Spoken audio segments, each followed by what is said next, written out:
Ow. Hurts my hands, they're cold.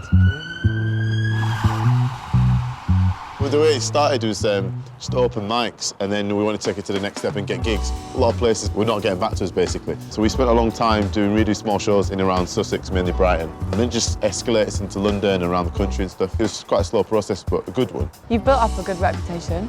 You've just been building relationships, haven't you? Everywhere. Literally everywhere. Yeah. You can't just rely on your name to get out there, you need to do it yourself as well. We just put a lot of work in, really. We're just always emailing, and if we're not emailing, we're probably at a show. Tonight, for example, it's a result of playing here before, and they really liked us, we got on real well with them. A lot of gigs is like that. It just happens from going there, then people liking it, then they want you to come back. Listen, I ain't kicked it for a while. Let me resume. Never assume they're gonna make a move whether we see. Usually it's 1 gig a week, 2 gigs a week. Sometimes it's even 3 or 4 gigs a week. It's just intense. Yeah, time management's hard. If you care about it enough, you just do it, don't you? Our diaries are pretty crazy. Yeah. To make it work.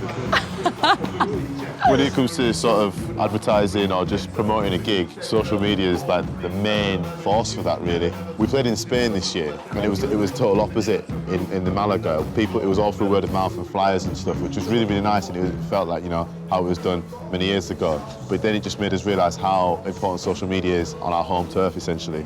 Someone will see a Facebook event of a gig, and then we'll post one of our videos on YouTube, and then they'll listen to it and check us out, and that's why they'll come to the gig. So linking all the social medias together is really good. We've got to be really strategic about it as well, because we can't bombard cyberspace with all this information about us and our gigs and stuff. Otherwise people won't notice it. Like me and Ned will talk about, you know, what we're getting from the gig, and it's not based on finances all the time. It's loads of stuff. We're going to sell CDs, but we're going to get more exposure, essentially. Obviously, the experience is amazing, but it's much more than that. There's, like, positive repercussions afterwards, you know.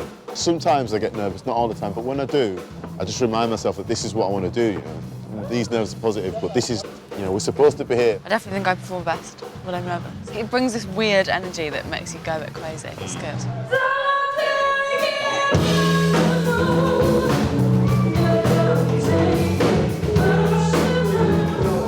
My string popped on stage, and I carried on playing, but it goes out of tune, so I was trying not to react. I was really, really flustered, actually, but I just put the guitar down and just, like, bopped my head.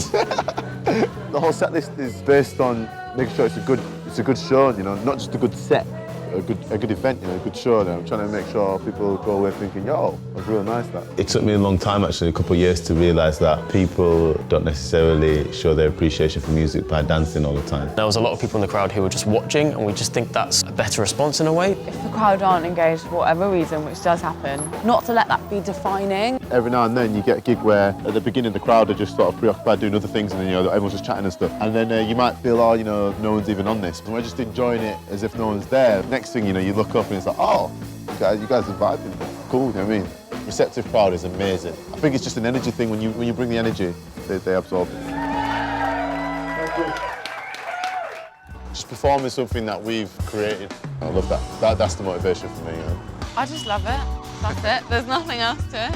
You know, some people they go to a chess club, they go to a pub quiz, they go play five-a-side football, and they do it. You know, they don't get money for that. That's what they do. That's what I feel music is, and do it. Just enjoy it. Oh yeah, we've got to go on, haven't we?